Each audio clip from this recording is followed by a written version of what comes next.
Um novo espírito, um novo coração. Salve ao Cristo.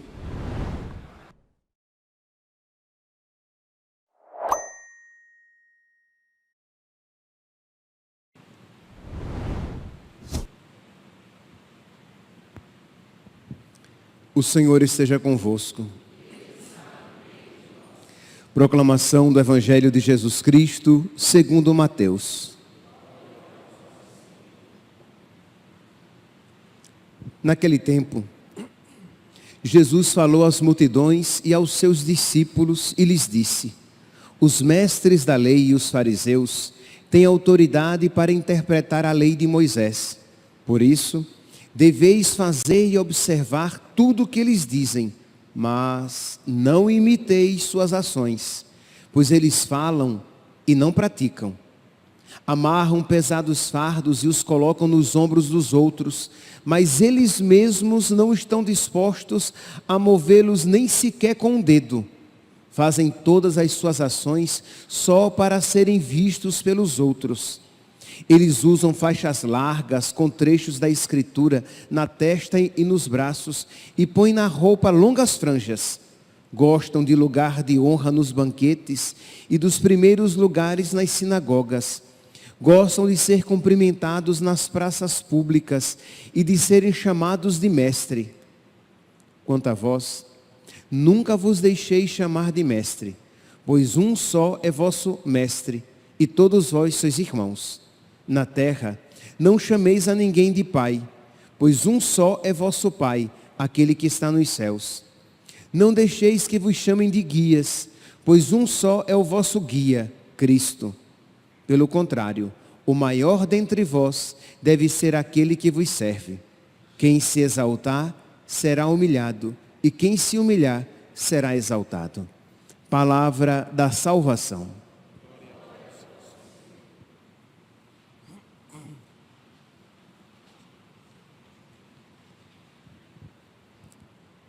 Caríssimos irmãos e irmãs, sem dúvida alguma, o tema da liturgia da palavra de hoje é a rejeição de Deus ao culto vazio.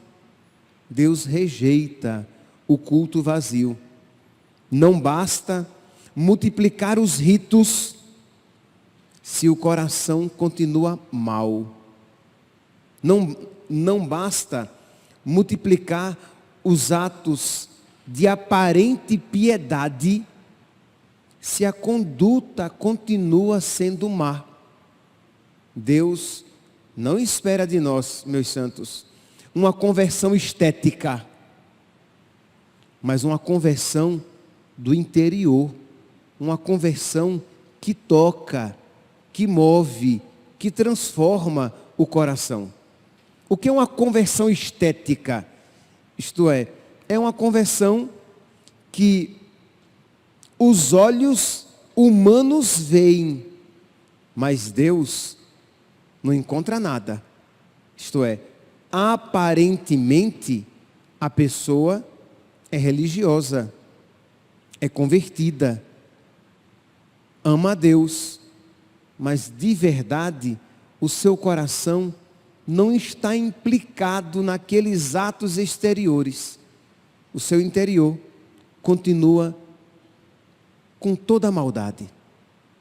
Embora externamente a pessoa se pareça religiosa, internamente ela continua amiga dos seus pecados.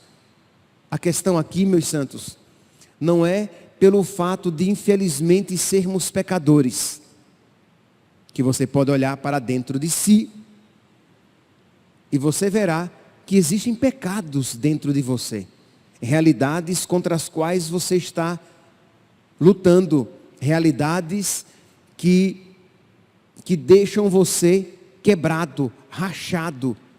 Mas se são realidades contra as quais você está lutando, esta palavra não se aplica a você. Mas quando você é exteriormente religiosa, mas interiormente amiga dos seus pecados, não os combate, aí sim, o seu culto é vazio, é desagradável a Deus. E é sobre isso que toda a liturgia da palavra de hoje trata. E você pode dizer, mas padre, mas novamente, é um tema meio recorrente na quaresma. Sim, porque infelizmente é uma tentação não meio recorrente, mas muito recorrente na nossa vida espiritual. Se nós não nos observarmos bem, se nós não estivermos de atalaia, vigilantes, nós estaremos fiéis nas práticas exteriores, mas vazios interiormente. Então que cada um aqui comece a se analisar. Já temos alguns dias de quaresma, de prática quaresmal, e eu espero que com a graça de Deus você esteja sendo fiel aos seus propósitos quaresmais. Quem aqui fez o propósito quaresmal de vir à missa mais frequentemente durante a semana, que esteja sendo fiel. Quem fez o propósito de rezar o terço todos os dias, ou o Santo Rosário, esteja sendo fiel. Quem renunciou a algum alimento, quem está dormindo no chão, quem está tomando banho frio, quem está sem o café, que esteja sendo fiel. Quem se propôs a uma leitura bíblica, uma leitura espiritual, esteja sendo fiel. Mas que concomitantemente você esteja lutando contra os seus pecados. Que ao mesmo tempo, tudo isso seja uma expressão de uma luta contra as desordens interiores, de uma súplica a Deus, para quem pede, meu Deus, ajuda-me a fazer de verdade esta quaresma. Nós podemos passar os 40 dias e não fazer de fato a quaresma. Como é que você está em casa? Tem procurado, tem conseguido, tem se esforçado para ser um pai melhor, uma mãe melhor, um esposo melhor, uma esposa melhor? Tem de verdade se esforçado? Tem colaborado com a graça de Deus? No seu trabalho, tem sido um chefe ou um funcionário melhor? Tem combatido aquelas desordens interiores? Tem procurado de verdade rezar? Isto é, você tem se aplicado à oração ou tem rezado com a boca?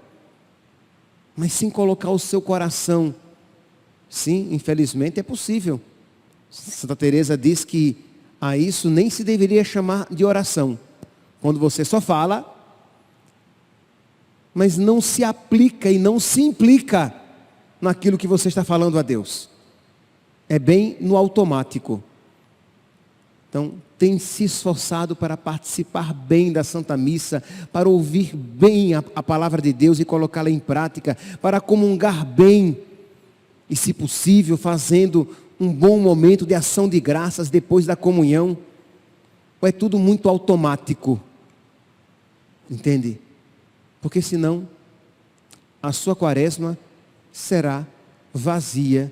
Não obstante você tenha multiplicado os ritos, você está fazendo mais coisas durante a quaresma, mas o seu coração continua velhaco como outrora.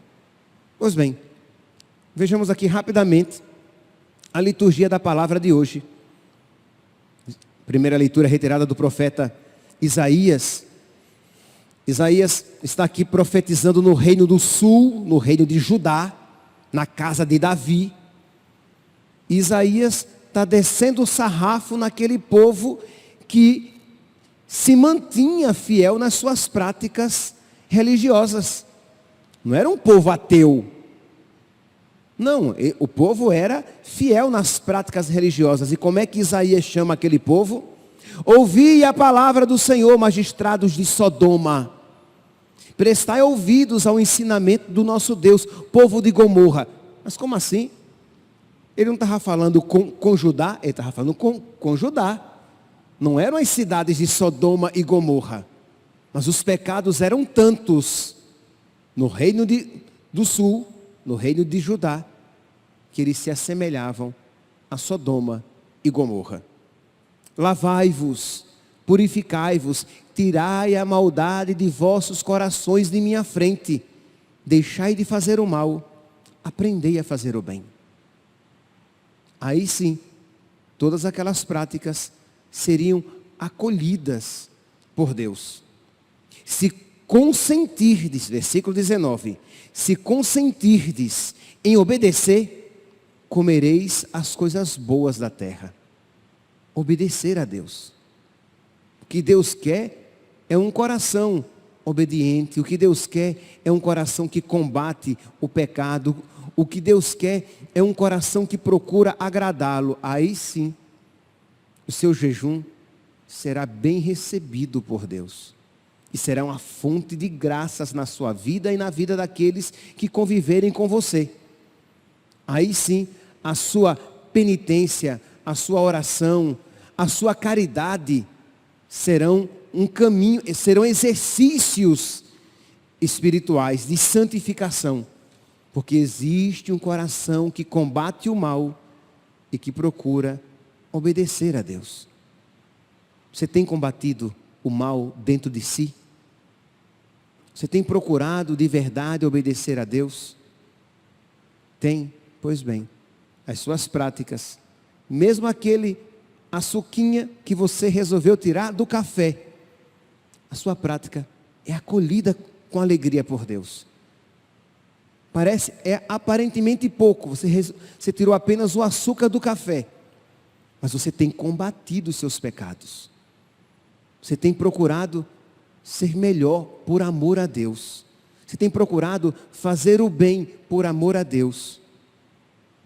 A sua penitência é recebida como um grande sacrifício. Por quê? Porque existe um coração que se converte. O salmo de hoje é mais uma vez uma repetição dessa mesma ideia. Eu não venho censurar teus sacrifícios, Salmo 49. Pois sempre estão perante mim teus holocaustos, isto é, os sacrifícios e os holocaustos estavam lá presentes. Mas Deus diz, mas eu não preciso dos novilhos, dos cabritos, dos cordeiros da tua casa. Como diante disso que fizeste, eu calarei. Acaso pensas que eu sou igual a ti? É disso que te acuso e repreendo. E manifesto essas coisas aos teus olhos. Quem me oferece um sacrifício de louvor, este sim é que me honra de verdade. Isto é quem coloca o seu coração naquilo que faz. Quem com um coração obediente oferece os seus sacrifícios. Este sim é que honra a Deus de verdade. A todo homem que procede retamente, eu mostrarei a salvação que vem de Deus. A todo aquele que procede retamente. Então vamos lá, meus santos. De verdade que cada um aqui se coloque diante de Deus e peça a graça de fazer uma quaresma verdadeira. Que seja um tempo de graça, de fato, e não um tempo perdido. Que não haja essa duplicidade de cara. Uma é a cara diante de Deus, aparentemente piedosa. Outra é a sua cara quando sai da igreja. Amigo do mundo, amigo do pecado, amigo de todas as maldades no seu coração. É esta a postura condenada por Jesus no evangelho de hoje, em que Jesus diz que os fariseus, versículo 3, eles falam, mas não praticam. Isto é, existe aquela mentira interior neles. Quem olhava para eles, parecia que olhava para homens religiosos, mas eles não praticam aquilo que eles demonstram que eles parecem praticar. Versículo 5: fazem todas as suas ações só para serem vistos pelos outros. Quer dizer, existe toda aquela vaidade, todo aquele orgulho no coração, mas era só por aparência. Meus santos, que nós ouçamos isso e saibamos, existe uma tentação em todos nós de parecer santo, de parecer piedoso, mas de verdade, no seu coração não existe essa disposição de amar a Deus de fato. Pois bem, pode ser que diante dessa palavra que nos desnuda, você vendo o seu coração, observe tanta maldade. Se você olhar para o seu coração, você verá que existe alguma incoerência. E o que fazer? Apresentar-se diante de Deus com toda a confiança. Ele diz na primeira leitura de hoje, versículo 18: vinde, debatamos, diz o Senhor, ainda que os vossos pecados sejam como púrpura, sejam roxos, tornar-se-ão brancos como a neve. Isto é, mesmo que o seu histórico, mesmo que você olhe para trás e diga, eu não sei se eu já fiz uma quaresma bem feita, mesmo que o seu histórico tenha muitos pecados na sua vida que você cometeu, ainda que os vossos pecados sejam como púrpura, tornar-se-ão como a neve. E aqui é interessante, quando você, nos filmes mesmo, quando você olha aquela paisagem tomada pela neve, tudo branquinho. Mas quando a neve derrete, a podridão, a sujeira embaixo aparece. Quando se está nevando, está tudo branquinho. Mas quando o sol nasce, vira uma lameira. Que tem lama, tem terra ali por baixo. É um caos. Não é isso que Deus está prometendo para nós. Ele não está dizendo que Ele vai cobrir os nossos pecados com neve, de modo que parece que está tudo branquinho, mas a podridão está lá dentro. Ele diz que ainda que os vossos pecados sejam como púrpura, tornar-se-ão brancos como a neve. Ele vai transformar o nosso interior. Ele não vai encobrir. Ainda que os vossos pecados sejam vermelhos como o carmesim, tornar-se-ão como a lã. Ele vai transformar o nosso coração. Então, é promessa de Deus. Deus não engana e nem se engana. Deus não mente, Ele é a verdade. Ele está dizendo que por mais trágica que seja a nossa situação, se nós nos apresentarmos a Ele, se nós abrirmos a nossa alma diante dEle, Ele a transformará. Mesmo que o seu interior seja uma profunda escuridão, Ele a tornará luz. Mesmo que o seu coração seja uma pedra de gelo, Ele a transformará numa pedra incandescente de amor. Então apresentemo-nos diante de Deus. Apresente as suas limitações, as suas desordens, as suas quebraduras e peça a Deus a graça de fazer com piedade um santo tempo da quaresma. Louvado seja nosso Senhor Jesus Cristo. Para sempre seja louvado.